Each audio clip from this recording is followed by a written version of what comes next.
все явления появляются и исчезают, они такие, какие они есть. Неважно, все горит, или снег идет, или там все цветет. В действительности неважно, если ты пребываешь в себе как экран.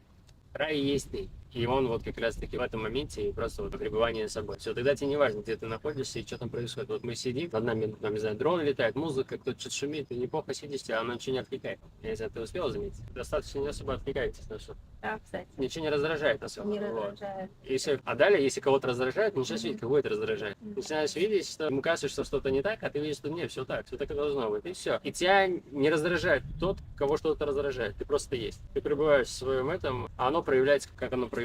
И всё. И где бы ты ни была, что бы тут ни происходило, ты всегда покой. Ты сам покой.